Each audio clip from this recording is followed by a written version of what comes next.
experiences, but one of the ways that we met is some of you may recognize Brian, where he comes out representing kids sports to do activities and rotating through each of your sites. We started this last year, we're continuing it this year, and we've had such great positive feedback from students about how excited they are to have Brian teaching classes. We wanted Brian to come and share his experiences and expertise with you all, because we know that physical activity is happening in other parts of the day with the Best After School program. As you're aware, we have built-in Spark time into our schedule. We have purchased Spark PE equipment and curriculum, and we want to make sure that everyone feels really comfortable in how to use that at your site. So Brian's going to spend some time today going through some curriculum, games, activities, and some words of wisdom of how to structure some of our activities after school. Perfect. Thank you very much, Molly. Welcome. Thank you. Again, thank you for coming on a conceivably day off. That's a lot to ask a lot of times, but I really do appreciate it, because I really think that this is a worthwhile project. This is something that I believe wholeheartedly in.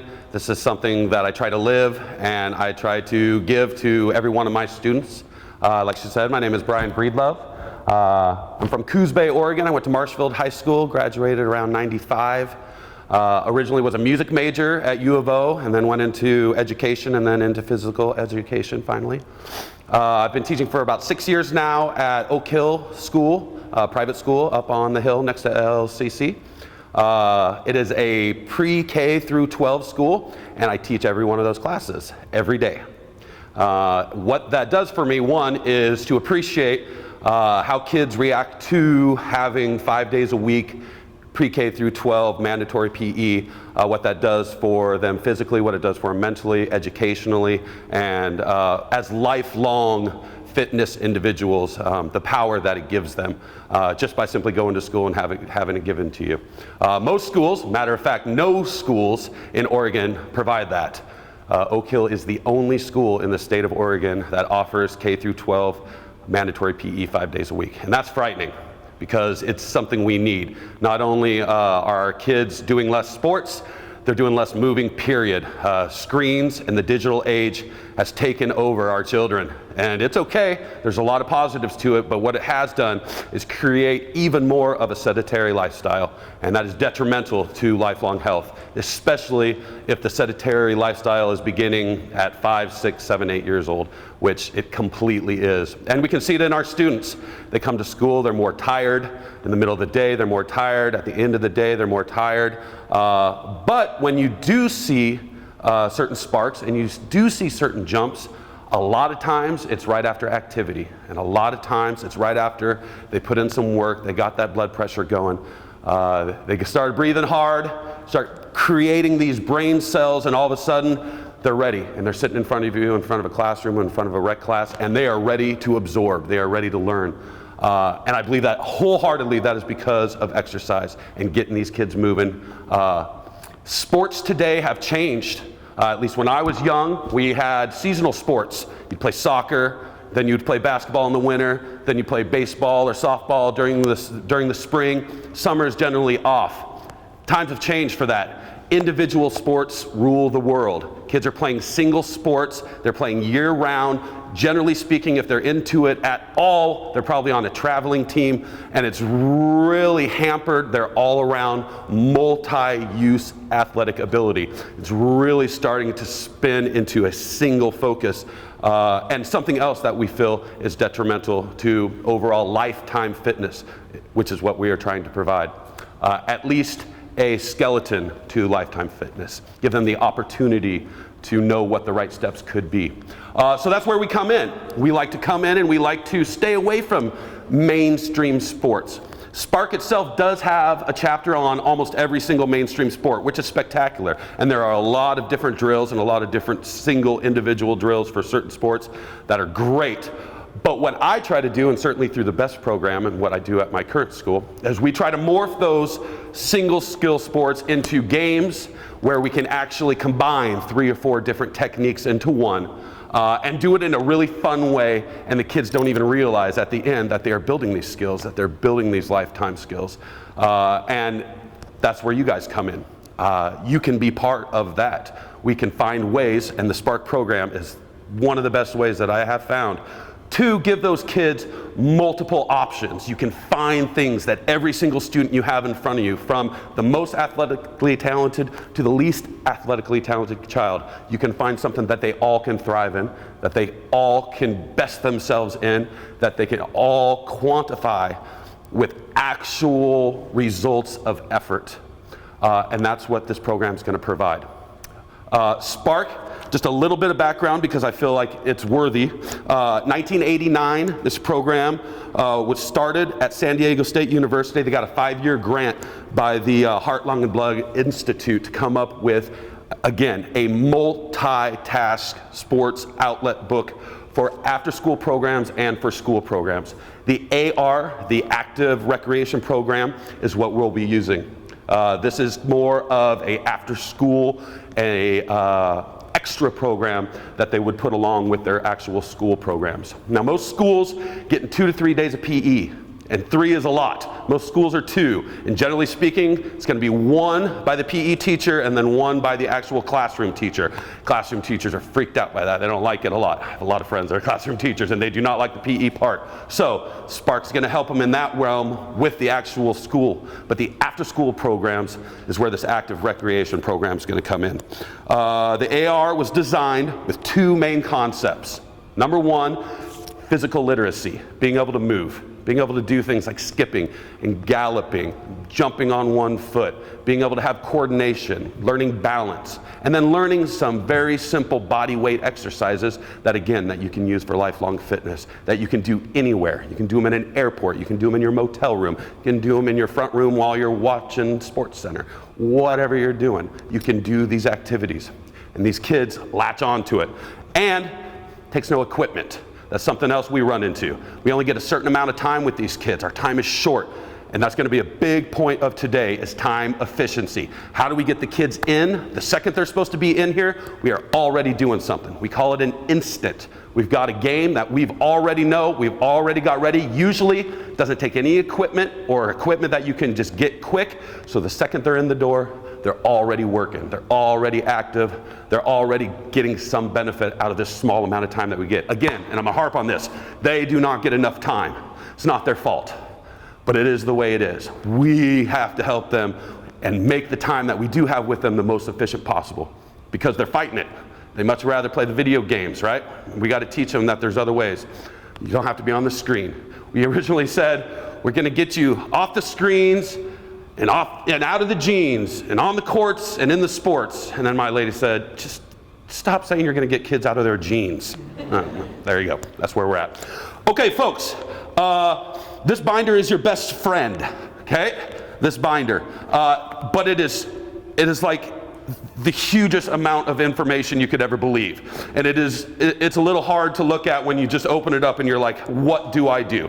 So my idea for today is to start giving you a streamlined process of how you can actually use this book quickly, efficiently, so that you can provide yourself with a full curriculum for an extended amount of time and not have to worry about it every single class. You don't have to the night before being like, okay, we're gonna do some basketball. Yeah, we'll shoot some baskets and then we'll do that. No, it's already written down. You have an instant, like we talked about. You have something that came into the door, we're doing it.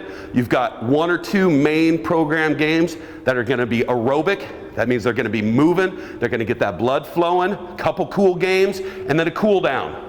Okay? At least in my world, after I'm done with them, I have to send them back to the teachers. Okay? A lot of us aren't in that situation, but in my school world, I got to cool them down. And even in the best program, I like to do that too, because if you just send them out after you work them hard, they're fired up. They're ready to run through walls. Okay? A lot of breathing hard, a lot of sweating, and they're fired up. So we like to try to take that edge off. So instant, body, usually 1 or 2 activities, and then a cool down. Okay? That's what Spark provides. They provide a full chapter of instance. They provide 2 full chapters of active games, large groups, small groups, and all the age groups, all the way up to 6th grade. Okay? And then they provide you some cool downs.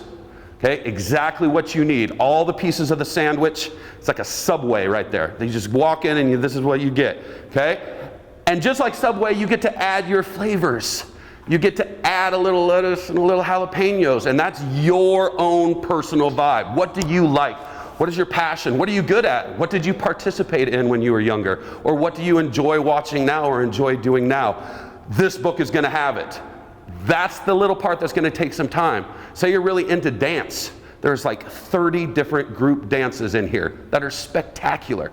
But that takes the right person. It takes the right person. You got to have a little rhythm to teach dance. Okay? You got to be familiar with a little bit of music to teach dance. You got to be a little bit light on your feet to teach dance. Maybe that's not you. Maybe you played basketball. Maybe you were a cross-country runner. Okay? There's everything that could be is in that book. But there's too much if you just look at it as one big piece. Okay? So you got to start going small and you got to start going specific. Okay? A good place to start is these quick games. There's a section called Great Games.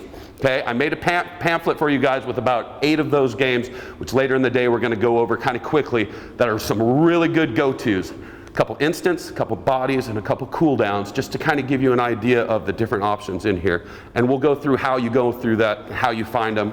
They even have an activity log sheet, broken up instant, body, and cooldown that you can just write down. On Tuesday, I'm doing page 23, 14, and 8. You are done. You've just figured out a 45-minute curriculum, and it was that easy, okay? If you have spent some time going through the book knowing what sections that you feel like you can do best, okay? We'll go through that. Let's see if there's anything else about this Spark that I wanted to tell you. How about,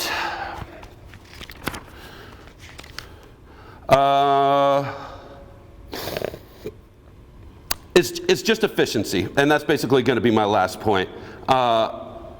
With the freedom that you have by being able to choose what best you can do and what best you feel like even your students can do, which is another level of it. What I feel comfortable doing and what my students are available to do. At my school with my high school, sometimes we divide. We have a huge we have 64 kids in my high school, 31 run cross country. It's unheard of, but it's just the way it is. We have a huge running culture at my school. So a lot of times the cross country team will go on a run during PE. So we have the rest, which are spectacular kids, but not athletic, generally speaking. A couple of them, but generally speaking, not athletic. Most of our athletic kids, for some reason or another, love running. So they're all on the cross-country team, which again is awesome. But what I do when I have the cross-country team there compared to what I do when I don't have the cross-country team there is completely different. Because when I don't have the cross-country team, their skill level is at a different spot. And to get them the best and the most out of that 45 minutes that I have them, I need to go team specific. I need to go individual specific. Okay? It's just like a chain link, right? If I do something too hard, that weakest link's going to continue to break. That doesn't do any good for that lower end of the chain. Okay? Everybody's affected by that. So you have to not only find something that's going to be comfortable for you, but something that you think your team is going to be able to do. And once you realize the efficiency by just taking a little time and learning the book and writing up these quick curriculums, weeks, maybe even months in advance, you will become great at this book. This will become one of your favorite tools. It takes a lot of the work out of it. You just go in, you know the sections you want, you find a game. They're all created the same, they all are described the same. Most of them have diagrams on the back, and you are ready to go. And these kids are getting every moment out of their days. Speaking of that, it's time we get every moment out of our day. What the plan is, I'm going to give you a quick roadmap, and then we're just going to get to it. We're going to do a couple individual activities right now to get to know each other real quick. Then I'm going to ask everybody to leave. And I'm going to have you come in as a class, and we're going to run a 25-minute class with me as the teacher and you as my beautiful students. Okay, just to give you an idea of running some of these in real life situation. Then we're going to talk about why did we do that? Why did I do certain things? Ask some questions. Point out some different reasons why we choose certain games, why we choose them in succession, how certain games can roll into each other, how that can save you some time. Again, because this is all about cutting minutes out. Cutting minutes out at the beginning. When they come in the door, they're all crazy. How do we do that? When you switch games and you got to get different equipment and all they're going, how do we do that? At the end, how do we do that? So we'll go over that. After we do our little classroom session, it'll be about a 20-25-minute classroom session. We'll go into some specific individual games, break down into some small groups, and hopefully you guys can teach us some games real quick. We might be able to get to maybe 2 or 3 groups. because we did start a little bit late, but we'll do the best that we can. Everybody good with that? All right, we're just going to start right out. So I'm going to need everybody out onto the basketball court, and I want you to find a partner, and I would please like you to go toe-to-toe with that partner. You have 10 seconds. 9, 8, 7, 6, 5. Toe-to-toe with a partner.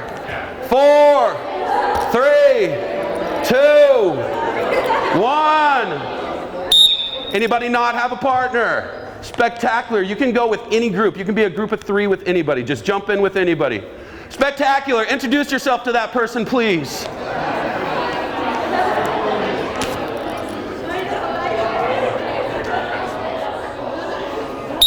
Good. I would like you to find a completely different partner. This is going to be your back-to-back partner. Find a completely different person. Back-to-back. 10, 9, 8, 7, 6, 5, 4, 3.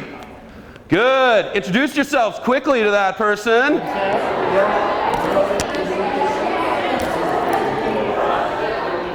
Good. Find completely different person. Your thumb wrestling partner. Find a thumb wrestling partner. 10, 9, 8, 7, 6, 5, 4. Group of 3, 2, 1. Excellent. I would like you to find a new person. It is your foot handshake partner. Foot handshake partner. Somebody you have not been with yet. Somebody you have not been with yet.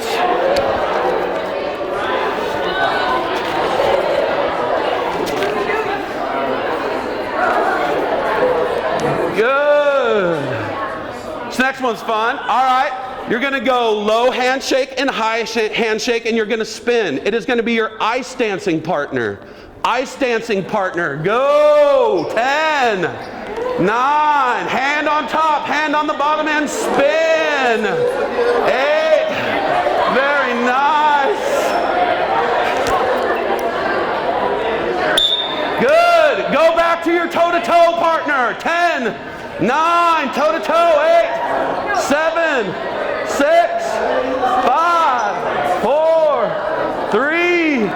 Toe-to-toe partner. Where are we at? Where are we at? Good. Back-to-back partner. 6, 5, 4, 3, 2.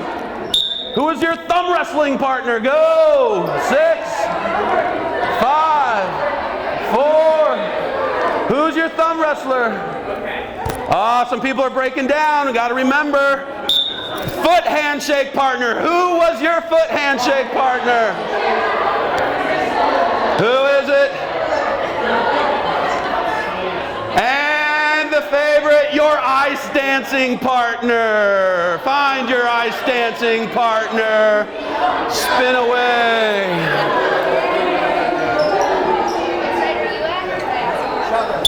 Good. Please stay with this partner that you're with, and I would like you to just find a little spot of area for you and your partner facing each other, about 3 feet across. You and your partner about 3 feet across. Good. So that first drill we just did was called pick a partner, and a lot of times we lose so much time. Leave these on the ground.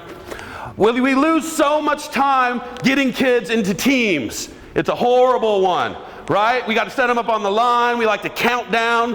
They never can remember what number they are unless you make them do it on their fingers. And even if you do it on their fingers, they're going to switch in line with Tommy because they don't want to be on Rachel's team and they really want to be with Kenny. Or one kid's always going to make a weird noise instead of say the number. It happens every time. 1, 2, 3. Like, okay, now everybody's laughing, and now 1, 2, and 3 have no idea what the heck number they were. They're just thinking about the fart sound that Tommy made, right? So, toe-to-toe, back-to-back. You can establish these partners day one and continue to play that game as a warm-up for a good week or a good 3 or 4 times, and they will know their partners. And when you start a game and you need partners, bam, thumb wrestling partner. They will sprint. They are so excited to find, because they remember, yeah, I remember, and they run, and it's awesome. and you have just saved yourself so much time making teams, okay? You can do half and half teams. Okay, black and white team, red and green team, whatever you want. But you can set those up early by doing that toe-to-toe game back to back. And it'll just save you minutes and minutes, which turns into hours and hours over a large span of time. Use the toe-to-toe game, it's great. And the kids love it. And you can get creative. A couple weeks ago I did it. I did basically all the ones we just did, except I also did the stare deeply into your eyes partner, which I thought was hilarious, but what I actually didn't realize is a lot of people are not okay with that. especially kids that may possibly be on the spectrum. It was actually horrible for them, and I felt so bad because I really thought I was being funny. And so, you gotta be careful though. You must be creative, but you also need to take into account, like I said earlier, who do you have in front of you? You know, can they handle staring into each other's eyes? Or maybe is this a group that touching is not a good thing, so you choose things that are non-physical. You gotta know your group. Okay. Next game, here we go. This is another great warm-up game as they're coming in. Grab a partner toe-to-toe. They know their toe-to-toe partner. All right, spread back from each other and you lay a beanbag. This game is called Snatch. This is a spectacular game. In this game, first thing we get to teach is athletic stance. As most of you know, every single activity and game and sport out there basically and generally speaking has the exact same athletic stance. We're bent at the knees, torso is up, our eyes are up, and our hands are out. This is an athletic stance. As Americans, and we are bad at this, we like to bend at the waist. So if you tell most people to bend over and pick up something, most of the time, they're bending over at the waist. In sports, we don't like that. It makes you stare at the ground. It doesn't make you mobile, okay? You need to be up and you need to be in an athletic stance. This works on that. So now that I've described to you the athletic stance, get into the athletic stance facing your partner. You've got two hands out. I'm gonna run through some body parts. You are touching your own body parts for the record. Thank you. Good. All right. As I say that body part, you're just gonna put both hands wherever I ask. When I say snatch, be the first person to grab the beanbag. Shoulders, knees, toes, knees, shoulders, knees, snatch. Good. Set it back down. Athletic stance. Really work. Bend at those knees. Not at the waist. Bend at the knees. Here we go. Knees, shoulders, elbows, head, nose, ears, snatch. Great job. Great job. Another element to this is you can add a quick exercise to it. This time, if you do not win, you're going to owe 5 jumping jacks. Shoulders, knees, toes, shins, back, snatch. 5 jumping jacks. Good. Excellent. All right, no more penalties. That was just an example. All right, here we go. A couple more times, just because it's really fun, actually. Ears, eyes, nose, mouth, eyes, snatch. Whew. My eyes are closed. Excellent. All right, last time for the championship of the whole world. Feet, shin, knees, hips, stomach, elbows, butt, snatch.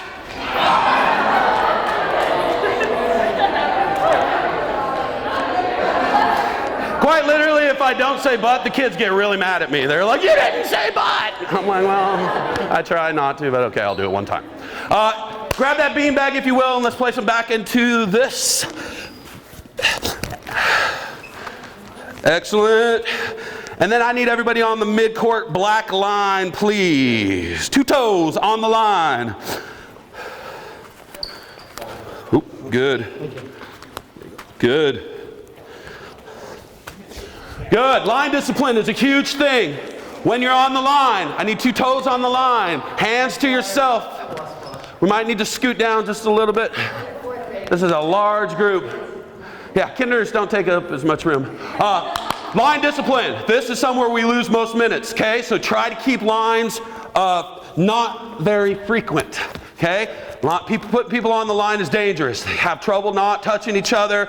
It's hard to keep their communication, okay? But it is a good spot to tell everybody the rules. And these are the rules to the next game. This is going to be body, rock, paper, scissors, baseball. This is how the game works. First, you need to learn what body, rock, paper, scissors is, okay? So step either forward or backwards from the person next to you.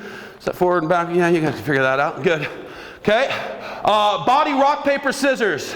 Looks something like this. This is rock. This is paper. And this is scissors. So a game would look like face to face. Rock, paper, scissors, go. Rock, paper, scissors, go. Now, about 3/4 of the school say shoot. That's okay, as far as I'm concerned. It's not a mandated thing to not say shoot. That's how the kids learn it. We do understand that's probably not exactly the word we want them to use. At my school, we teach go. But other schools that I come to, most of them all say shoot. It's really a preference for yourself. If you just feel like maybe it's better to have these kids say go, which is my personal preference, then do it. If they say shoot and you don't care, that's your game. It's fine, okay? Either way, but I like to push them towards go. We got enough shooting going on. 1, 2, 3, go, okay? In this game, you are going to find a partner. Everybody will start in home base. Home base is this big black circle. You're going to find someone and you will challenge them to a game of rock, paper, scissors, body. If you are the winner of that game, you will go to, can anybody tell me what this base would be called? First base. Excellent. You would go to first base and you would wait for somebody to play at first base.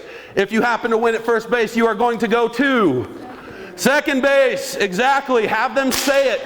You're teaching them rules of baseball without even bringing it up. Okay? After you go to second base and you win, of course you go to third base. Excellent. Wait for somebody to play there. If you win at third base, you come to me and I will give you a popsicle stick. This is an awesome popsicle stick. Kids treasure the popsicle sticks.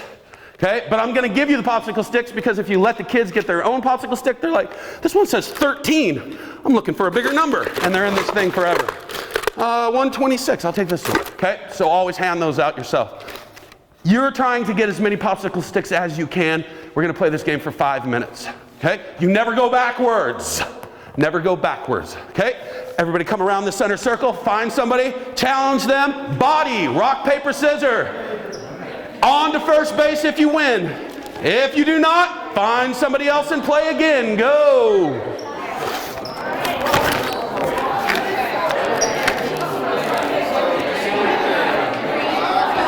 Paper, scissors. Good.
Somebody in play.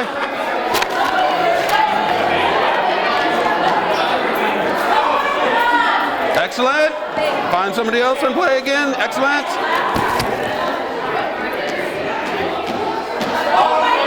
Four minutes left. 4 minutes. Let's go, people. Let's go. Remember to get your popsicle stick if you make it back to home. Excellent. You're very welcome. Great job. Find somebody else and play again. Great job. Pierce, did you get a stick? Oh, you don't have to win at home. Just winning at third will get you a stick, and you start at home and go to first. Great job, Chris. Great job. First number 2. Nice job, Linda.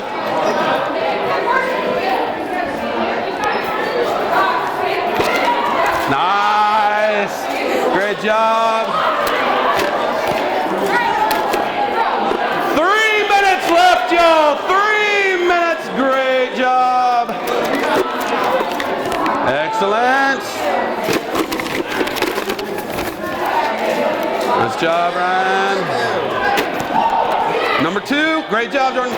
Keep it up. Keep it up. Nice job. Nice job, Pierce. Great. Excellent. Very nice. Very nice. Good job. Great job.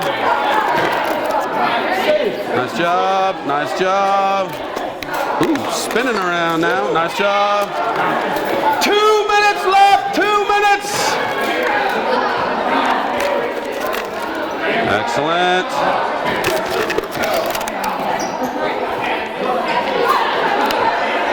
Great. Nice job, Carol. Boom.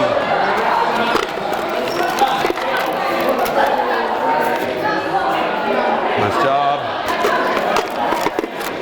There it is. Nice job, Asa. Woo-hoo. Great job. 1 minute, y'all. 1 minute. Let's go. Nice job, Pilar. There it is, finally. Nice job, Chris. Yeah. It's in your hands. Woo. Linda getting crazy. Nice job, Heather. We should do this game. Great job. 30 seconds.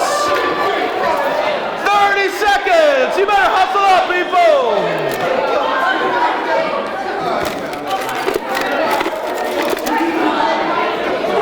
Nice.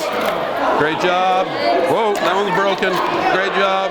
Great job. 10, 9, 8, 7, 6, 5, 4, 3, 2, 1. Excellent, everybody. Back to the black line in 5, 4, 3. Black line. 2, 1. Excellent. Once again, you're going to step forward or behind the person next to you, please. Good. And I would like you to now, please, times 3 jumping jacks for every popsicle stick you have. Times 3, every popsicle stick you have. Go. Straight up and down, Eiffel Tower. Clap at the top. Straight up and down, Eiffel Tower. Clap at the top. Excellent job. We're going to just kind of hand this down the line, have you guys put your sticks back in it as I talk about a couple things.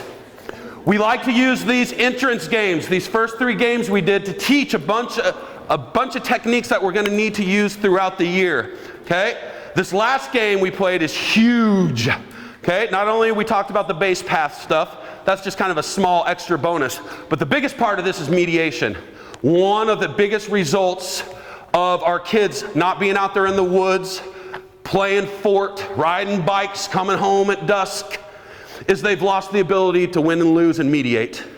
Okay? And our society, on top of that, recently has created an environment where it's kind of okay to talk trash to people. And kids have focused on that. And these video games, like it or not, and by the way, I talk badly about video games a lot. I love video games. I think there's actually a lot of good things to video games. But we're talking everything in mediation, everything in small amounts. Moderation, thank you, mediation. Everything in moderation, small amounts, okay? Not 4 hours straight. Anyways, back to the point. They've lost that ability, okay? It's all or nothing. And you don't know how to be a good loser, and you don't know how to, almost worse, you don't know how to be a good winner, okay? This game teaches that.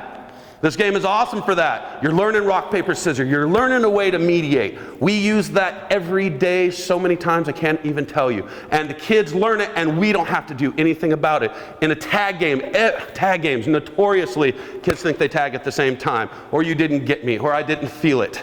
Every one of those is solved with a quick game of rock, paper, scissors. And it's always one game, none of this 2 out of 3 crap. One game, and it's it. There's no questions, you're done. And you're moving on, and guess what? About 3 seconds later, you have forgotten how upset you were at Jimmy because he pulled your hair instead of tagging you softly. Okay?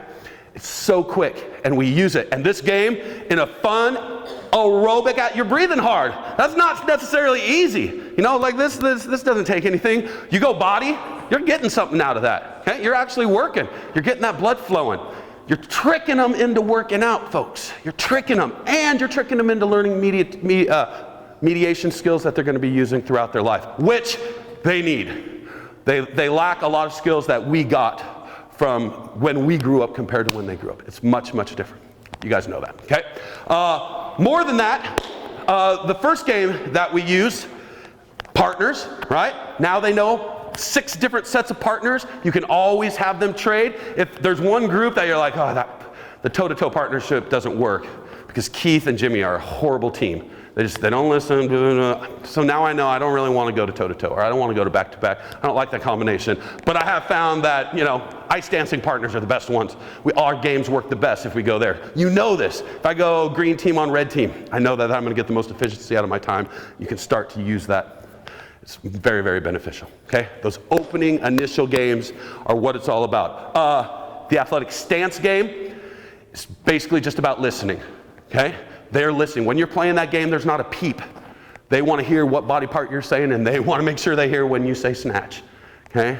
They're learning discipline. They're learning athletic stance. They're learning multiple skills in a very, very short period of time. You're getting the most bang for your buck, and that's what this is all about. Because, like I said, they're not getting what they should. We can help them with that by giving them everything they can while we got their attention and keeping their attention, okay? We're going to have you guys go outside. Take like a 5-minute break, get a drink if you need a drink, okay? I'll blow the whistle. I'll have you guys come back in, and it'll just be like you're coming into class. We'll run about a 20-minute class. Then we'll stop, break it down a little bit more, and then we'll go to small groups. Everybody okay with that? You guys are doing awesome. Grab a drink. It's good for you. Hydrate. Check your phone, or whatever you people do.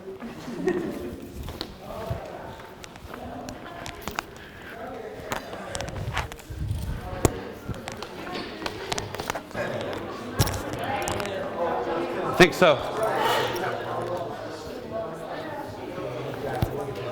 All right, so I'm going to ask if you are currently in here. We're just going to have you step outside the door, and we'll bring you all back in and get rolling. We'll just have everybody wait out here, and I'll call you in real quick so we can kind of come in as a group, please. Perfect.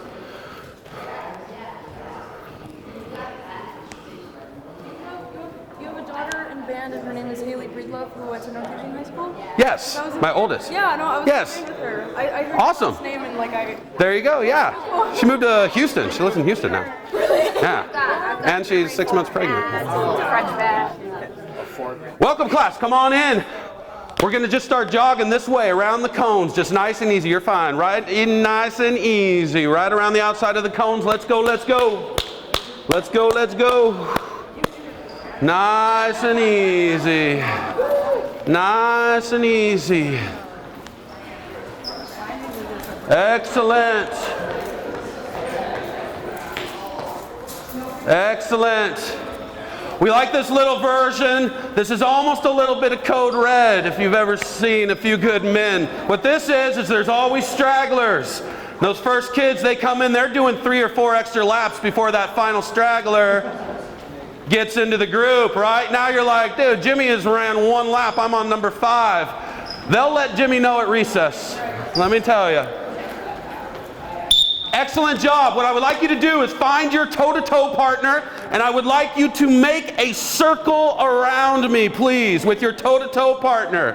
Good. We're going to have one partner standing in front of the other, so the other will be directly behind their back. Perfectly. Toe-to-toe partners, let's go. You're going to be right here, a circle around me, guys. A circle around me. Perfect. All right, you guys' kind of vision of a circle is a little wonky. Let's move over a little bit. You guys partner up, one of you. You need a partner? Okay, you can go right here. Perfect. Good. Okay. This game is called Run, Buggy, Run.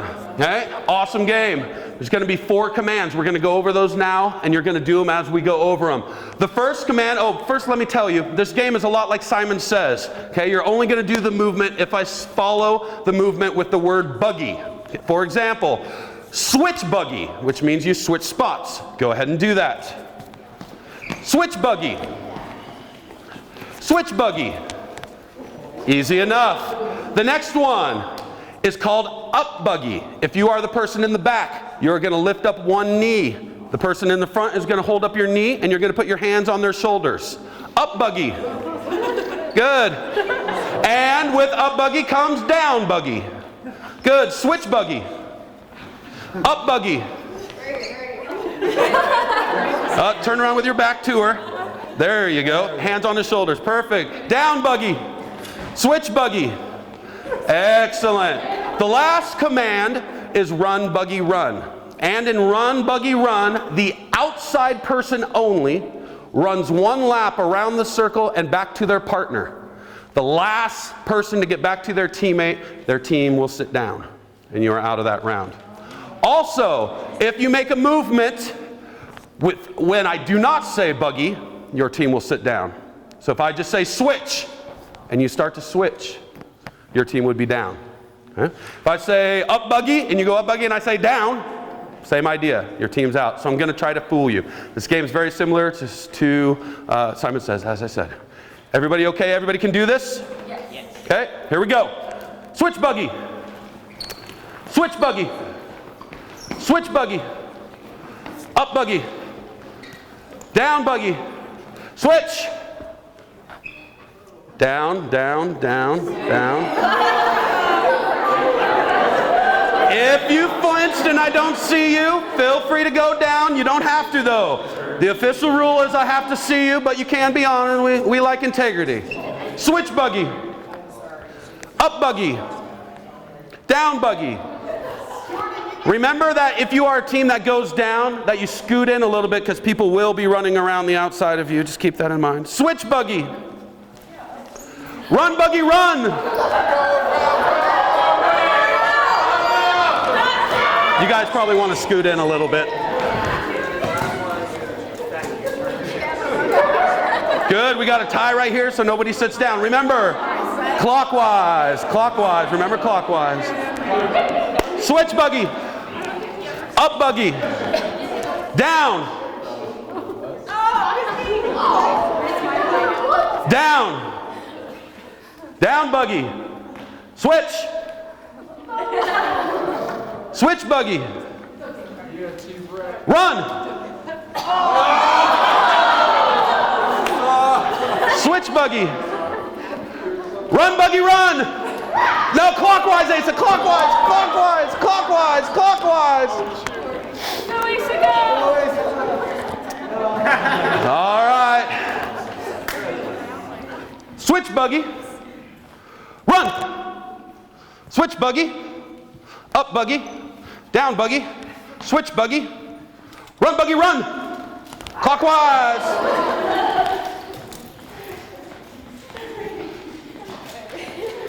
Excellent. I generally don't go down to the last person. You can, and it's a good way for them to learn winning and losing, but a lot of times I like to stop with 2 or 3. It's just easier that way. Everybody back up. We're going to do it one more time. Let's go. Now you got it. Watch those flinches.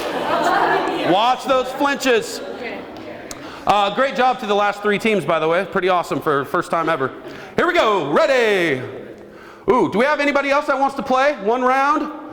We got Brian here looking for, no. All right. He can't really do, oh, Molly, thank you very much. Thank you very much.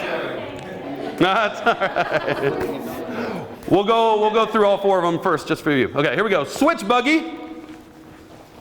Switch buggy. Up buggy. Down buggy. Switch buggy. Switch buggy. Up buggy. Down.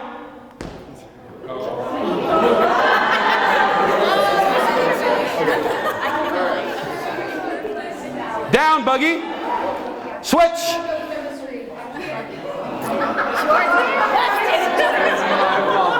Switch buggy. Run.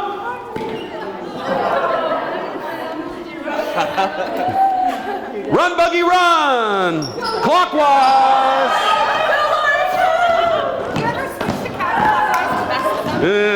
Usually it'll end up in people running into each other because they won't all remember.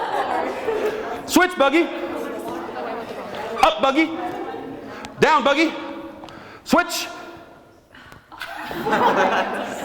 Switch. Run. Marcus is like, what? No, man, come on. Switch, Buggy. Run, Buggy, run.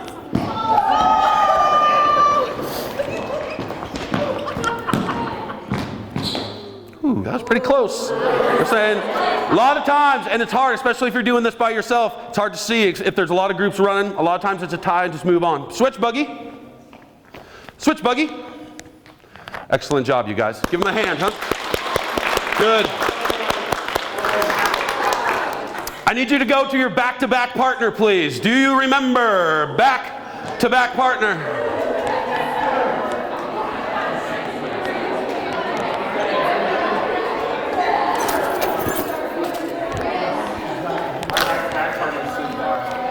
Good. All right. I'll take this group, and you guys take that hula hoop and go down to the red line behind the number 2. Take this group and this group. Take this and go on the red line behind number 3. This group and this group.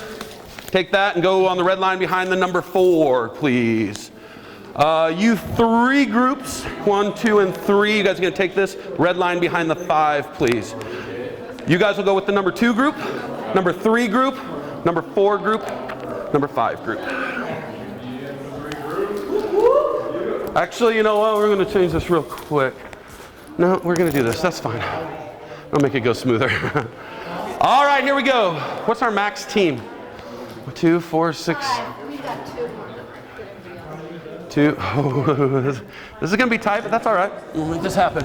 All right, ladies and gentlemen.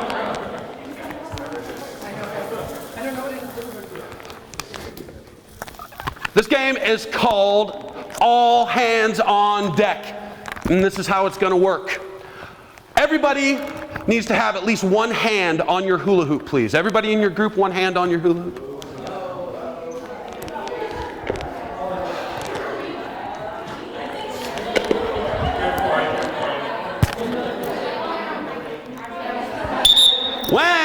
Listen up, please. When I say go, you and your team, starting from behind that red line, are going to run down, connect it, down and around the cone. Everybody's feet must go all the way around the cone, back to the red line. You're going to do that trip 3 total times, or 6 half trips. 1, 2, 3, 4, 5, 6. When you get back on your 6th, you're going to sit down with your team, with your hula hoop in between, okay? If at any point during this race I blow the whistle and I say shipwreck, your entire team must drop the hoop and everybody must jump into the lifeboat.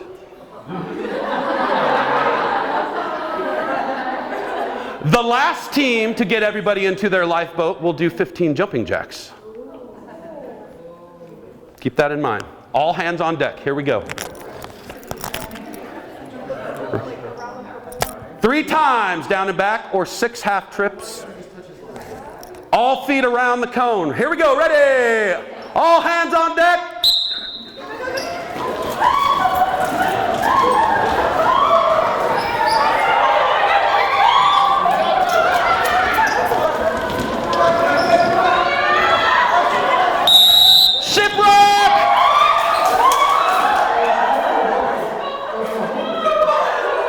I think the last foot I saw was over here. This team, 15 jumping jacks each.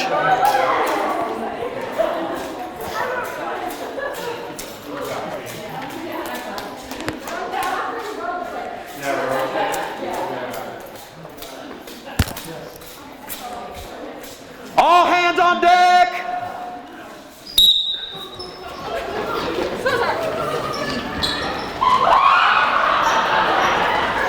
Shipwreck!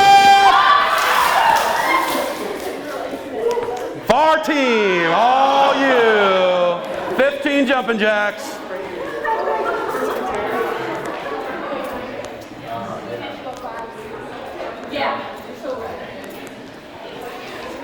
This is a good time to remember which direction you're going on and what number you're on. All hands on deck. go!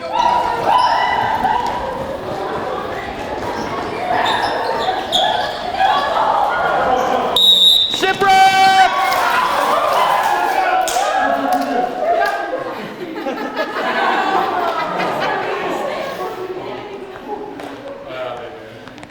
Remember, when you finish, all buddies, everybody sitting on the ground, hoop in between you. Here we go. All hands on deck.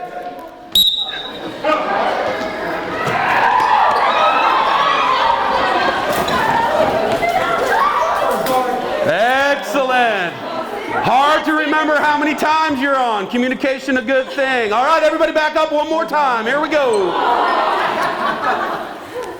I usually get that exact reaction. That's great. This time we're just going to make it simple. If you're the last team to get in, we're just going to do 5 nice and easy squats. Okay? 5 nice and easy squats if you're the last team to get in. Same amount of trips. Here we go. Remember, sit down if you're the first team after that 6 half trip.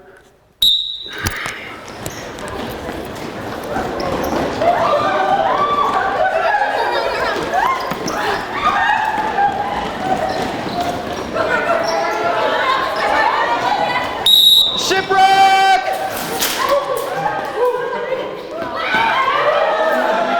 5 squats. Nice job.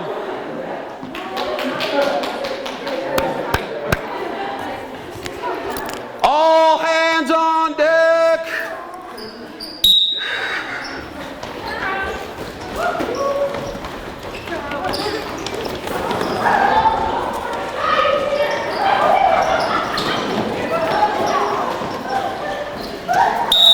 Shipwreck! Back to back. Right there, team number 2 again. Back to back, 5 squats, nice job. Talk to your team, know where you are. Which way are you going? Are you almost done? All hands on deck, go.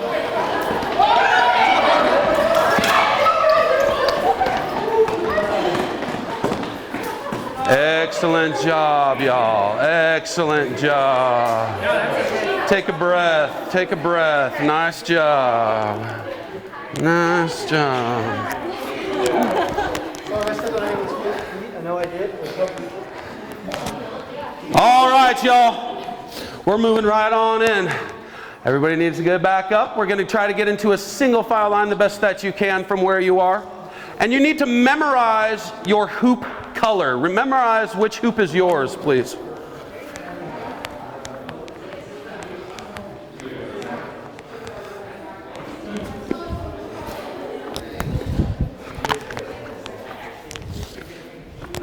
Teamwork, teamwork, teamwork in that last game, folks. That is a tough game.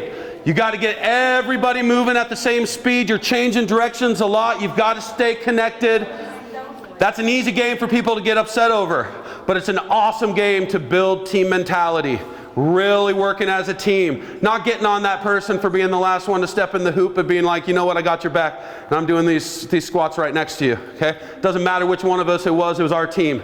That's a big thing for these kids to be learning. Yes? How do you find out with the younger ones? So the only problem with that game for younger kids is the person in front. A lot of times they'll have somebody in the front of the hoop and that person will get run over. So when I do it from second, first, and kinders is, I actually don't usually do it with kinders. Second and first, I always make sure that nobody is in the front of the hoop, that they all start on the sides and in the back. That way they don't trample that person. But they love it. They think it's spectacular. We do another game called musical hoops, which is we set a big circle of hoops. We start music. When it stops, they have so many seconds to get into a hoop, and we take hoops away. Pretty soon there's only one hoop left. The entire class has got to somehow try to fit into that one hoop. They love that game too. So this game is, you find games that they like that have similar parts, they will also like the other one. So you can kind of feel a trend, like, oh, they love these hula hoop games. A lot of the games happen to involve hula hoops now, because that's where I get the most out of them. That's just kind of how that works. This is another one. This is called the hula hustle. I asked you to memorize your hoop because this is how it's going to work. First person in line, I'm going to toss the hula hoops. It is your job to retrieve your hoop and your hoop alone. Putting your hoop onto the stack of cones and being the first person to do so. If you are that person, your team gets 1 point. Okay? Remember, you're grabbing your hoop and your hoop alone. As fast as you can, putting it back on the cones. Very, very simple. This is a spectacular game. You get a lot of work. And it's good with larger groups like this. You need some time in between. It gets working. Here we go. First team, are you ready? You know your hoops. On your marks. Get set. And go.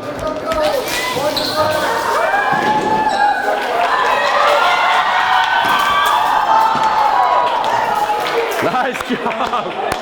Way to stay safe. Way to stay safe. Great job. Here we go. Round 2. Go.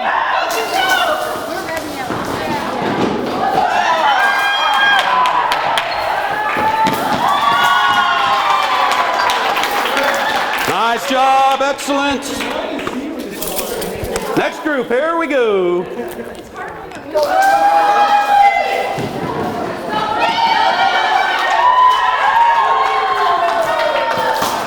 Nice job. Excellent. Here we go.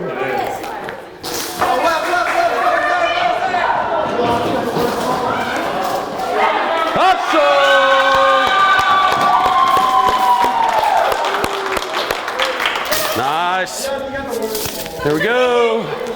Let's go, let's go. Excellent job.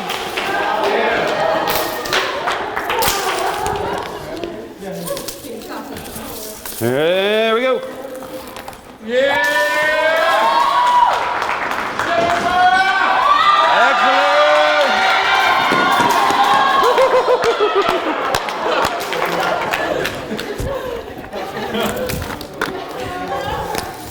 Ready?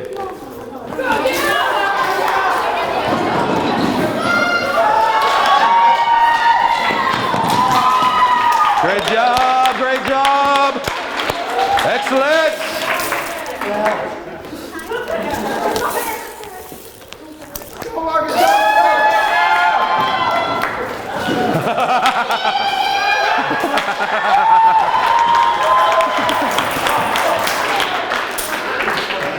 Took us about 8 games to have the first push somebody else's away and then grab yours. I like it, I like it. Here we go. Ready?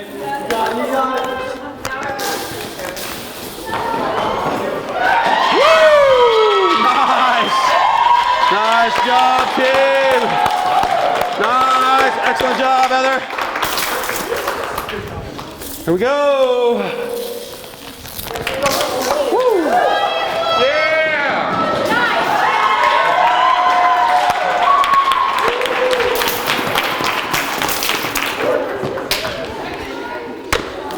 Here we go. The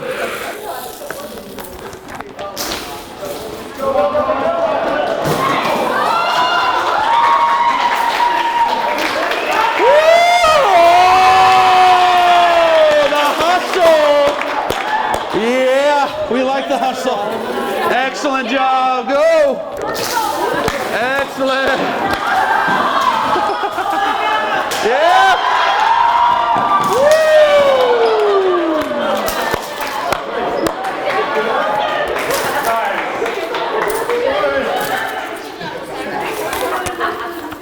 This game I generally suggest in the grass, and that's just the older they get, you want softer and softer surfaces. High schoolers like you guys, they will kill somebody to get there. So softer and softer surfaces, the older and older they get.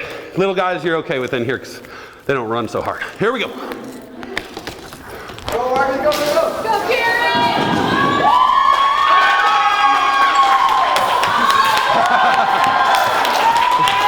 Nice job. Couple more. Okay, this is about the time. Usually I do it probably 10 times, maybe even a dozen. And then I'll call out, whoa, sorry, microphone. Now we're really keeping score. Okay, so everybody goes to 0. First team to 5. First team to 5. Keep track of your own scores. Will not have to do the exercise everybody else has to do. First team to 5. Here we go. Remember, this is a non-contact sport, some of you. All right, here we go. Ready? Go! Go, Kara, go!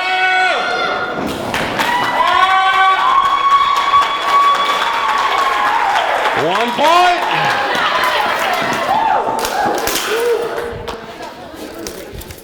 There we go.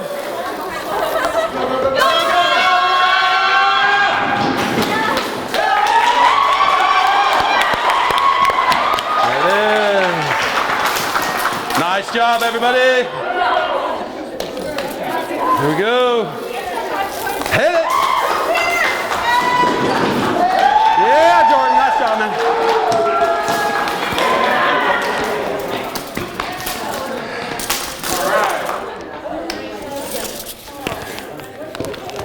Go. Go, go, go.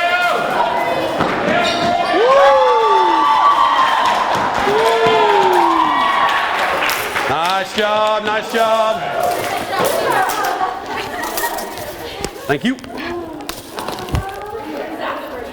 Here we go. Go, go, go, go!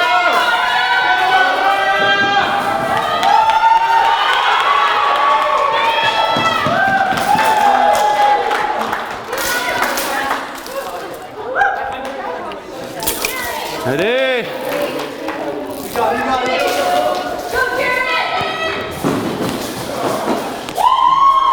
Come off that whirl hard. Great job. How we doing on points? Everybody got 3? Yeah. You guys got 3?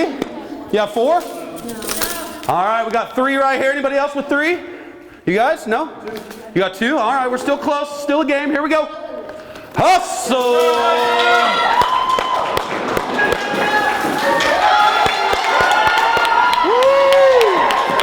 Nice. Great job.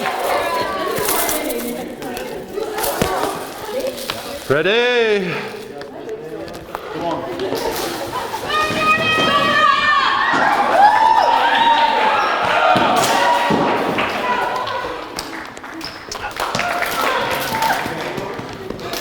A ton of speed work, ton of agility work in this game. You're sneaking through an awesome game of relay, tons of running skills, running with your head up, sprinting, being able to grab something, eye-hand coordination, agility, moving around people, seeing that you're going to nail somebody with your hoop and pulling it back. These are great skills. A simple game. They're eating it up. Let's go.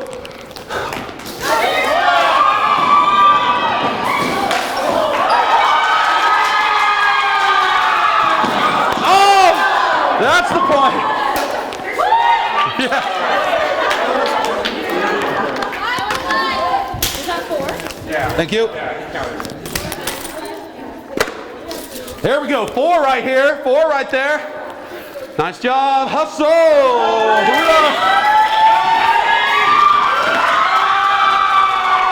Great. Great. Great. Is that it? Yeah. 5? Yeah. Excellent job. Excellent job. Winners. Envision in your head that everybody except that team just did 15 burpees, okay? I'll save it from you. But exactly, same idea. If you put just the smallest ounce of competition or game or reward into it, they work so much harder. And it's just that little switch in their head that, oh, this is for something. You really get so much more. And the reality is not you. They get so much more. They work so much harder. Heart rate, way better, okay? Blood flow, way better. We're building those brain cells just with that little ounce of competition. The other one is, and we'll talk about this a little more later, the counting. You've noticed a lot of times when we're getting to the line, we're starting a game, I'm counting you down. 5, 4, 3. When we were playing that baseball, rock, paper, scissors, I do the 30-second countdown and people lose it. 30 seconds, get over here. And you are doing the fastest rock, paper, scissors you've ever done. The kids exactly do the same thing. They do the exact same thing because they love it. That little extra ounce of competition works wonders. All right, here we go. This is gonna be a little more tricky. We've now done our intro, our instant. We've done our bodies. Now we're gonna go to our cool downs. Generally, our classes aren't this huge, so we're going to do 2 different cool downs. So this is what I need you to do. You're going to go to your thumb wrestling partner, please. Go to your thumb wrestling partner. Quickly, 5, 4, 3, 2. Play 1 game of regular rock, paper, scissors, and just stand there. 1 game. Unless you tie, keep playing. If you tie.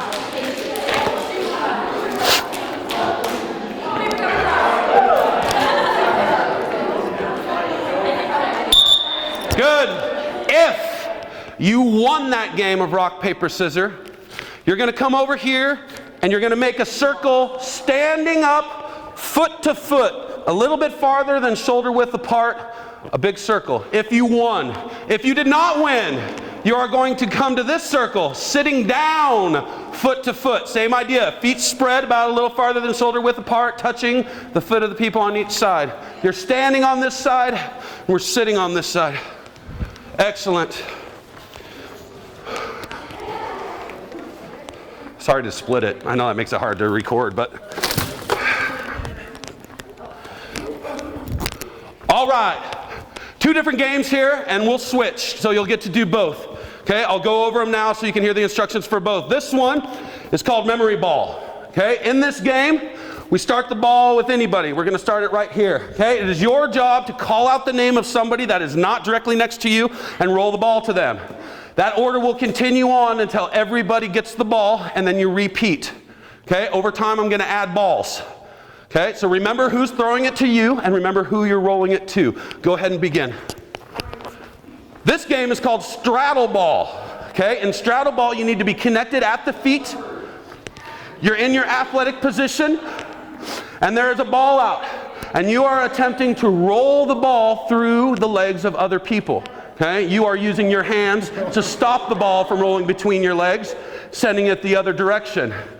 If a ball goes between your legs, you go get the ball, return it to the game. The people on each side of you fill that hole, which is going to make them stretch a little bit, but they can do it.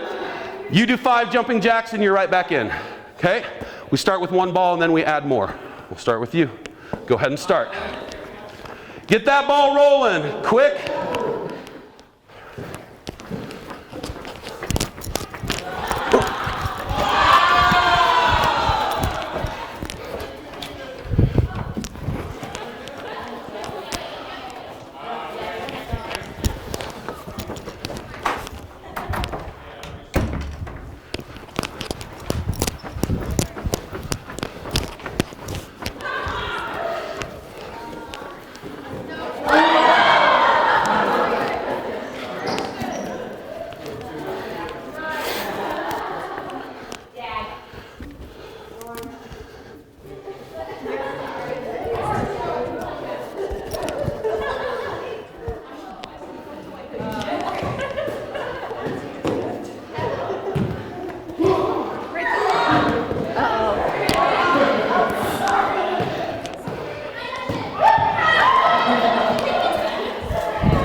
Everybody hold the ball.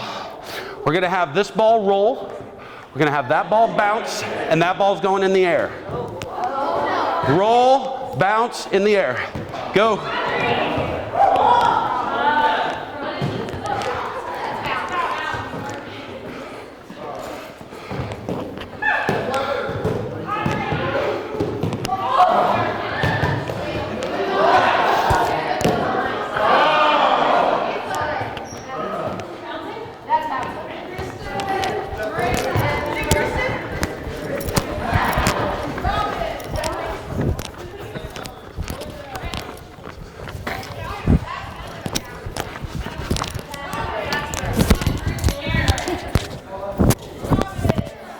Uh-oh. Unplug something. Maybe it's just the microphone. Hopefully I didn't break it. I think it's just off the I think clip. it's just off that little clip. Yeah.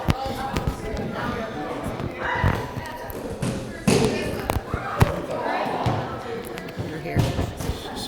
There you go. Perfect. Thank you.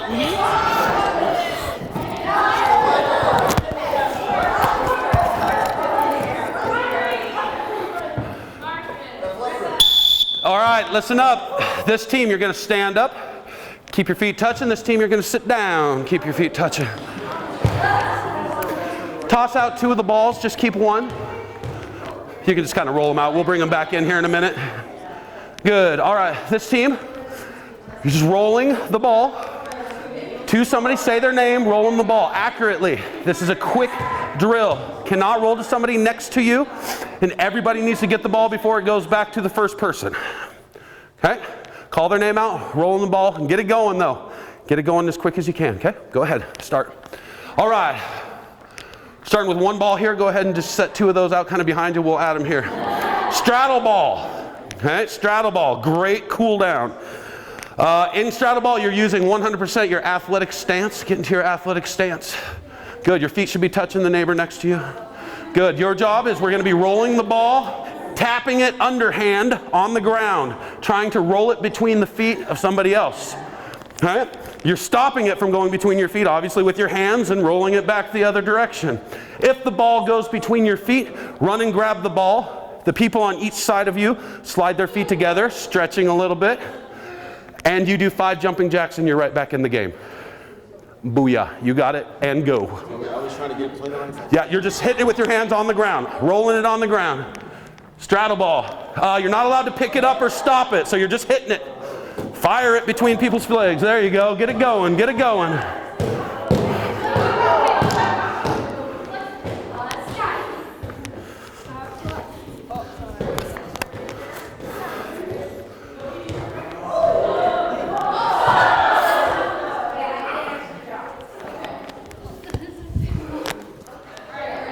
Do the same people you're doing.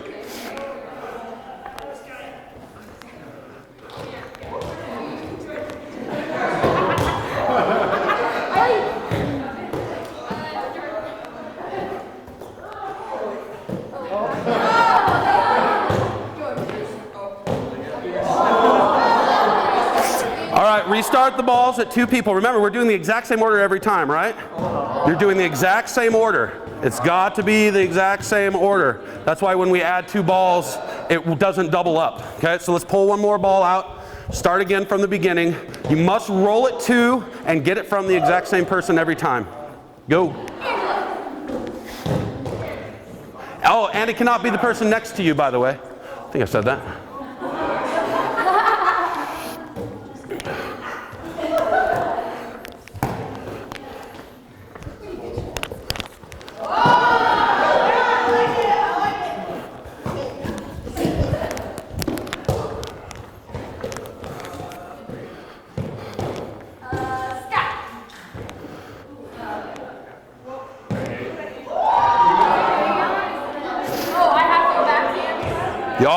You always roll it to the same person, you always get it from the same person. But everybody has to get it once before it goes back to the starter. Yep. Because I started, so, okay. Yep, there you go.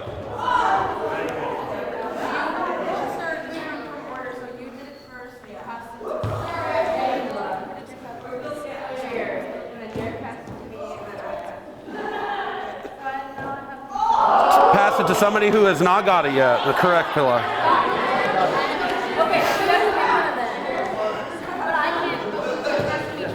And then you can go across. And then back here. And then back there.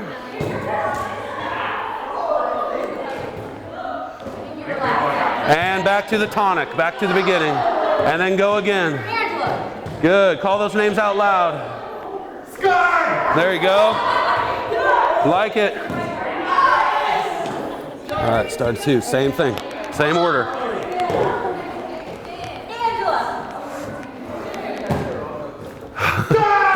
Nice.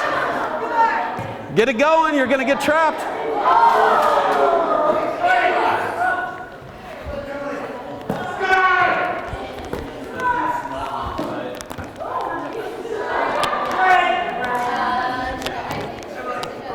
Oh, shoot.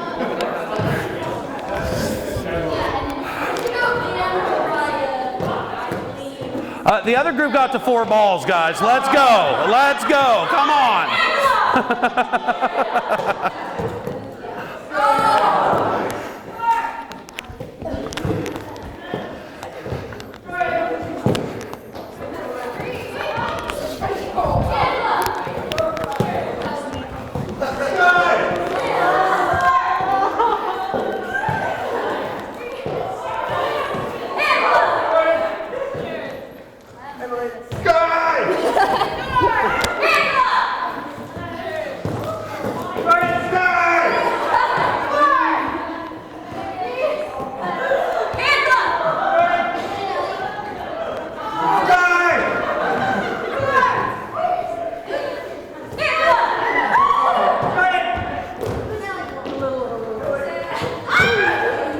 Good, hold the balls. Good. I'm turning it up. Now you guys got it. Same order you've been doing. This ball rolls. This ball bounces. That ball is thrown. Roll, bounce, throw. Go.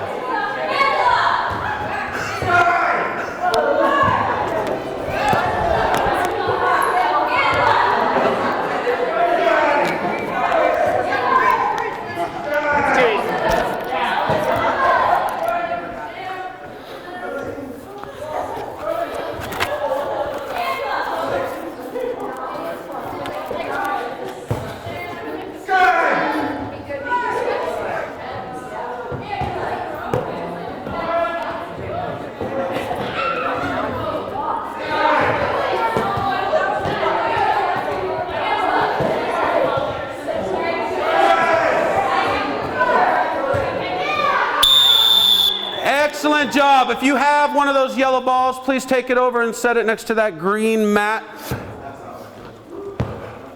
We're going to do, if you need a little drink, a little break, we're going to give you about 2.5, 3 minutes. At 4:30, we'll start our final section. Got about 2-3 minutes. Grab a drink if you need one, please. Woo!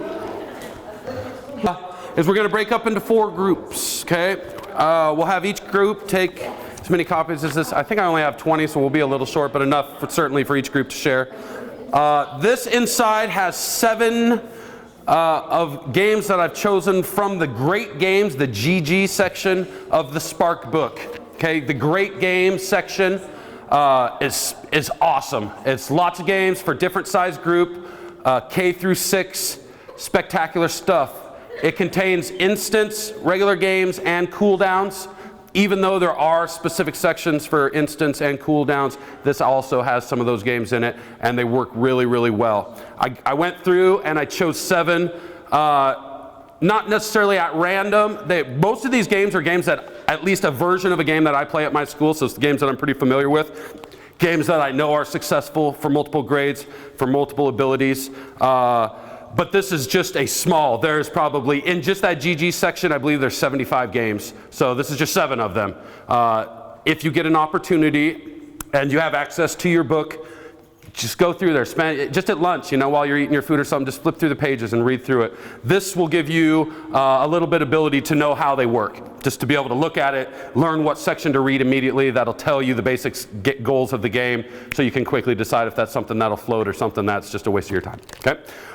So what I would like to do is you're going to go back into your large groups, which was your hula hustle group and also your all hands on deck group. Okay, hopefully you can remember who that group was. And you're going to meet just kind of in the 4 sections of the floor. Okay, so remember who you were with, group together. I'll put these in the center, grab as many copies as you'd like. I guess I could probably tell you what you're supposed to do in these groups before you get into your groups. Go through each one of these games, okay? Just quickly read through them as a group. You can take turns or whatever you want to do. Have somebody that wants to read them.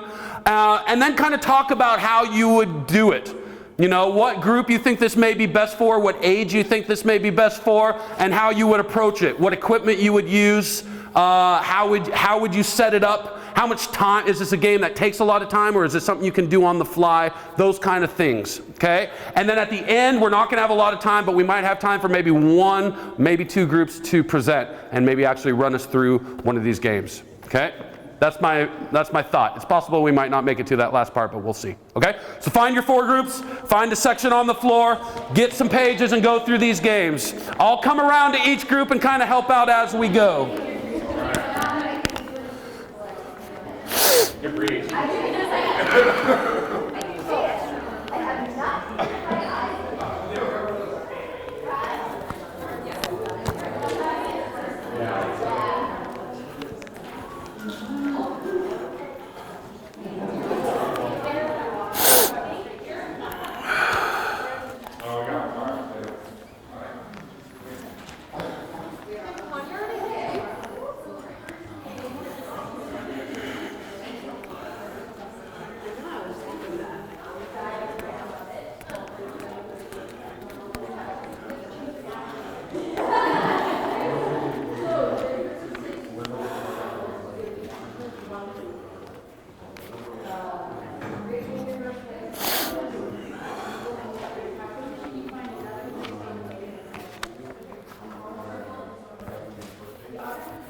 Yes.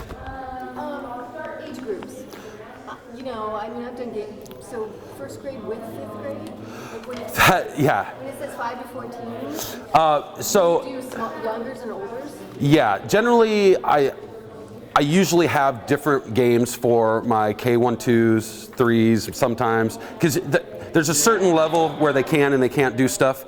Generally speaking, if you have a class of mixed ages where you really do have kindergartners all the way through 5th graders, it makes it very tough. The list of games that you can play goes down quite a bit because the ability levels are so different that you have to find one that the 5th graders are going to enjoy and not just get bored and not participate, and ones that your Ks or your 1st graders don't get hurt, which is really the biggest thing, right? Safety, safety, safety. So if you're dealing with multi-grade groups, it does make it much tougher. So you got to kind of look at each game, and you need to pull out some parts that you think may be too dangerous for the little guys, things that may be a little too simple for the older guys, and modify. And that's kind of the cool thing. And like I was talking about earlier, you know, whatever your strengths are, you can find modifications, you know, to all of these games that can really fit all groups. But yes, this summer I did a Kids Sports Camp with 75 kids, all different ages, and it is a challenge to find stuff that they can consistently do safely together. It's tough. That's probably the hardest part of the job, is mixed ages.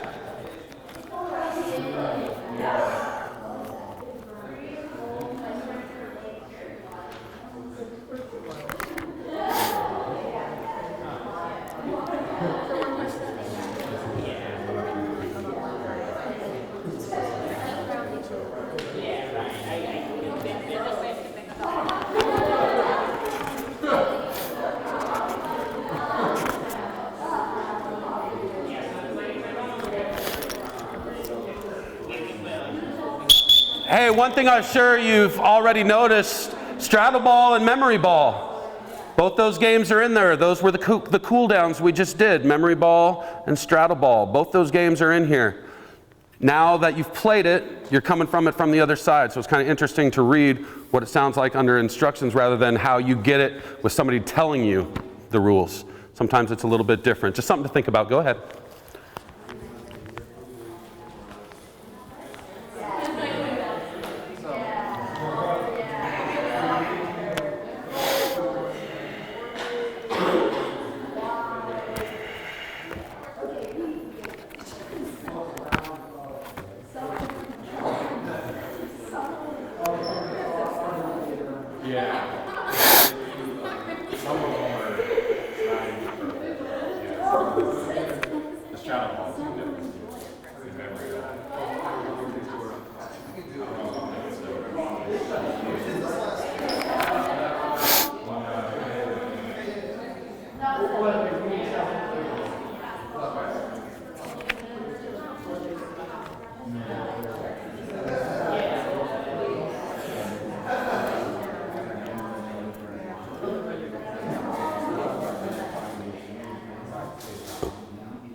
We got another 5 minutes, folks, just about 5 more minutes. Finish up. See if you could find one that you think you may want to present.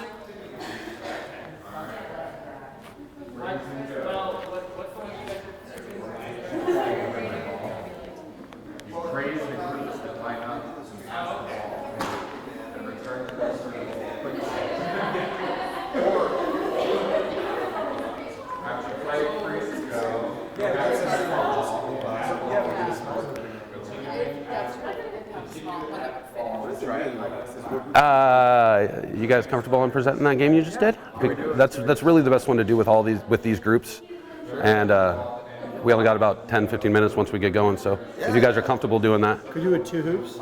Is that there is, but I only brought 4 hoops, so we'll only be able to do 1 per team. Okay. But 100%, if you do it on a real life, sometimes we do it 2 hoops. Sometimes we do one going one way, one going the other, and then they have to cross. They have to go through each other. So you do one.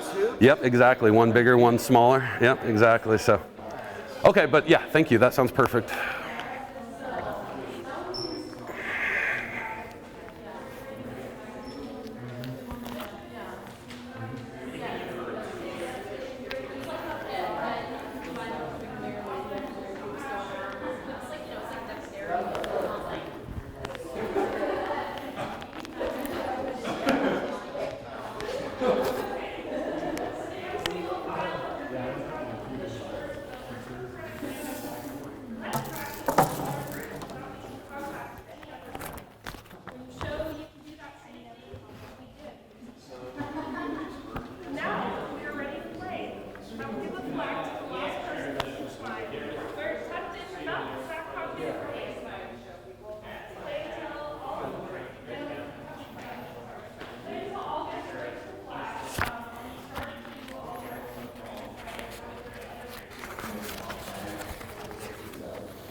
Okay. What I'd like to do is I'd like to quickly kind of go through this packet real quick, just hit on a couple things that I think may be helpful. We had this group over here, without me asking them, volunteered to teach us a game. So they're going to, for the last session, they're going to teach us on the front the Houdini hoops. So I'm going to go ahead and skip over that. We'll go over the other kind of games. If you have anything you'd like to input, any questions, now is a really good time. We can hash up these games a little bit. This is real-time games that you can use next time you're on the court with the kids. Very simple, low equipment, very efficient, good time-wise. This is stuff that you can go in straight off the bat and use. So any questions, this is a good time to do that. Okay, so I'm going to skip over that Houdini hoops. The second one, straddle ball. You all were told how to play the game. You kind of saw the progressions. The progressions kind of go with age and ability. You know, I don't know if I've ever been above one ball with the first graders, you know, because that's enough. That's enough. You can change the exercise that you have to do when you go out. You can have no exercise. You can have just go get the ball and come back in. A lot of times that's enough because the ball, as you can tell, goes flying a bunch. But very simple, very specific rules, keeping those feet together. The stretching and the sliding onto that next person. Again, they think it's funny, they think it's fun. They're doing some isometric workout, they're doing some stretching, okay? They're doing some good stuff that's benefiting them the whole time. Straddle ball, awesome. Adding balls as the ages get more. I don't like to go above more than 12-ish. Even that's quite a few. Just makes the circle harder to keep together. Great game for all ages. Memory balls on that next page. We did that again. There's also a couple of variations, a freeze ball variation and a freeze and go. You'll notice that with a lot of these games that come out of that Spark book, the fact that they have tons of variations, and that's where it gets awesome. That's where one game can become 3 games, especially, like I said earlier, if it's something that's trending good. Like they love the hula hoop games. Sweet, what's the variation off of hula hustle? What else can I do with that game? Because I know that they're into that sort of thing. Run with it, okay? Again, the designs on the back aren't the best, but they do certainly give you a basic idea of what you're dealing with and what the setup should look like, at least position-wise. Flag grab, one of my favorite games. I actually, at art, we call this Dragon Tales, because there used to be this show called Dragon Tales I had to watch 4,000 times with my daughters. So I call it Dragon Tales. This is a spectacular game. We use caution tape. Matter of fact, I brought it. I thought maybe we would have time to do it. It's a great game. Rotating. You have a head, you have a body, as many people in the body as you need, and then a tail. And you can either hold that flag behind your back or stick it in their back pocket. Back pocket, occasionally kids get their butt grabbed. I'd rather have them hold it behind. It just solves a lot of problems. Sometimes they'll pull their people's pants down trying to grab the flag if it's in the back of their pants or if it's in their back pocket, something you want to try to avoid. So I have found that just having them hold it and telling them if somebody tugs on it, you have to let go, you know, that generally works out and you don't have any of those problems. So Dragon Tales or Flag Grab, great game. Easy to just get some caution tape, tear off 10 tails, and they go. And kids love it. They love it. Okay, moving right along, crows and cranes and fat cell tag. These were more because it just goes to show that you can make a tag game with anything. If there is some sort of general or specific idea that you would like to, today we're going to talk about kindness. We're going to talk about compliments. I'm going to make a game that's called compliment tag. And every time you get tagged, if you want to unfreeze somebody, you just got to go tell them something nice about themselves, and they're back into the game. Boom! These kids love it. They don't realize that they're learning manners. They're learning how to deal with people. Crows and Cranes is a great game where you're standing only about 6 feet, 5-6 feet apart, facing. One team is crows, one team is cranes. You can call them anything. They like if you use newer stuff, you know. We like to use kind of movie stuff. We have lots of games. We have like Hunger Games. We play Lord of the Rings. We play these big games that we play Twilight games for some reason. We do certain games that these kids love, and if you just put a name to it of some current, they're going to love it. So you can call it whatever you want, and you call out crows or you call out cranes, and they just try to sprint past that team. That's a good quick step game where they're just working on that first fast 5 or 6 steps, and then it's done. Okay? But again, you can call it whatever you want. You can call the teams whatever you want. You make it your own. What are you familiar with? What do you like? What do you know your kids like? Make it that. That's where you get the most engagement out of it, okay? Fat cell tag, again, teaching them about something. Using these games to actually also teach them something. Why not? They're in here anyways. We're building these brain cells, okay? Classroom teachers aren't the only ones that can teach them stuff. We can teach them stuff too. Okay, I know we're only PE people. Okay, it's okay. We can teach them stuff. These games work awesome to be able to get a central theme, central idea, and pound it home while they're having some fun and they're also getting a really good workout. Okay? Triangle tag, spectacular game. Takes 4 people instead of 3. Sounds like 3, but you need 4. Okay? The 3 people hold hands. You choose one person that is the person to tag. That other person has to run around the triangle trying to tag that one person. As the 3 quickly spin, holding hands. That game is tough, and you need to give them some sort of out of bounds. Okay? Usually I put them in these circles, because if you just allow that triangle to keep going, then pretty soon they're out the door and onto the field because they're running from the tagger. So just make sure that you give them some bounds with that game. But triangle tag is an awesome instant right in the game. Groups of 4, triangle tag, go. And I mean, seriously, you're 30 seconds into class and you already have kids running. That's exactly what you're looking for. These games are beautiful, okay? And the last one is a really good large group game. A couple variations off of this too. I actually don't play it specifically like this, but I really like this version. This says you have one kicker and the entire kicking team is lined up next to them, or a single file line, depending on how you want to do it. That person boots the ball and they all run. In this game, the first way to do it is you have 6 hula hoops on the ground.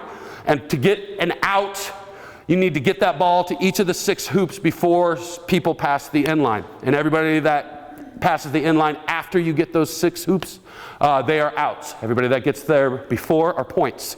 Okay? Points is a tricky one.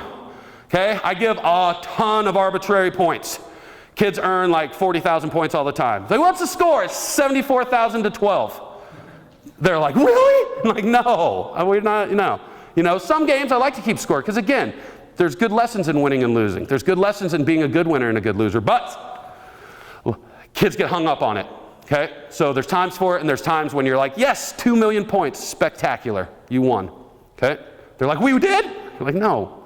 But you feel better, don't you? And they're like, yeah, I do, okay?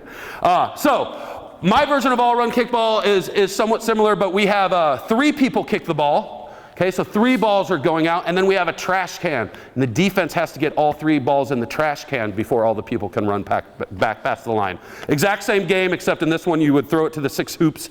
My game, you got to put the balls in the trash can. Same idea though. Instead of one person on the kicking team getting an exercise out of 30 kids that are standing and watching, right? Now we've got at least half the class running constantly. At least half of them are running every time that ball's kicked. And now you have the defenders that are working to get the balls back into the barrel or working to get the balls around the hoops. Now you're getting full team participation. You want to stay away from the games with standing. It's just trouble. Not only are you wasting those poor kids' time that don't get enough exercise anyways, they're going to get bored.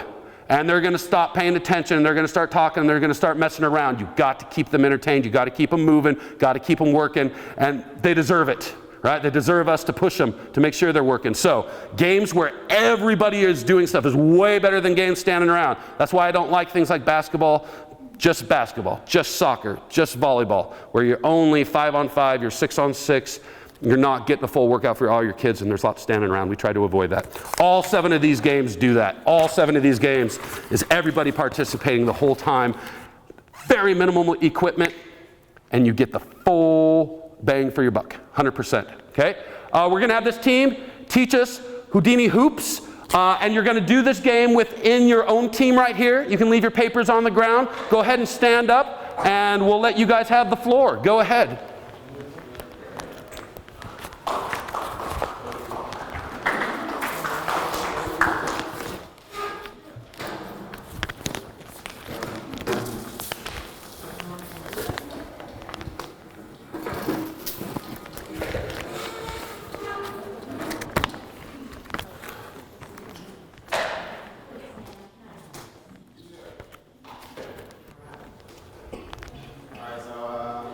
Okay.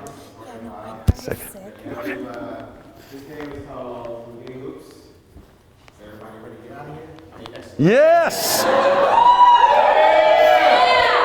Alright, so with each group, we're going to have 1 hula hoop. There's going to be 1 cone for the boundaries.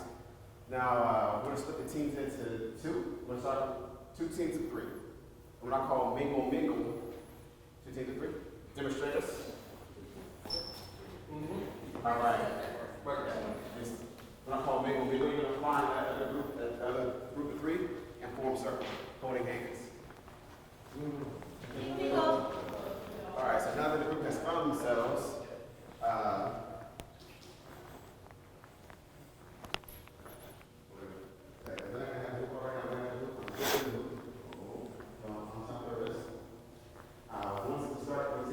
start you, you're going to want to move the hoop around the circle, not off your hands, either to the left or the right. So push to the side, whether you go to the left or the right.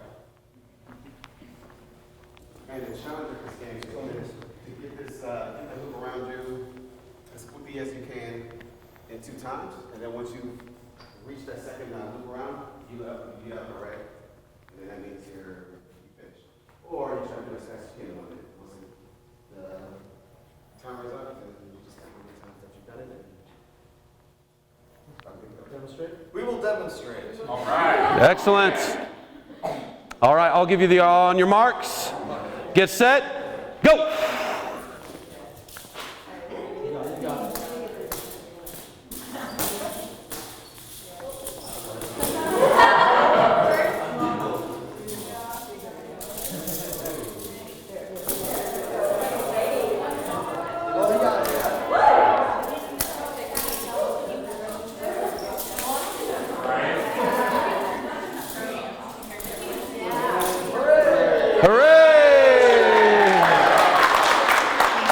Excellent. All right. All groups join hands, please. What's that, the mingle part? What's that? Did we do our thing? You guys did perfect. You can do it again if you want to, or you guys can just walk around and help the other teams if you want. Coach them. All right, you can start your own game. See how fast you can get 2 revolutions. When you're ready, go ahead. Thank you. I'll do one little kind of final word and then we'll get them out of here.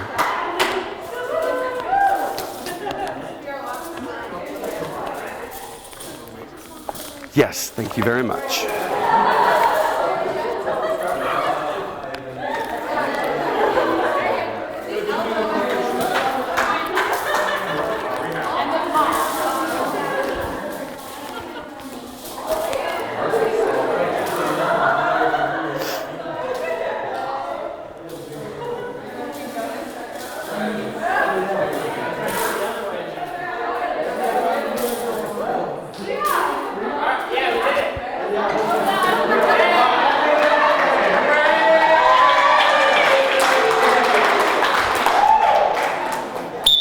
All right, you all, final thoughts and final word. A couple things on this game specifically.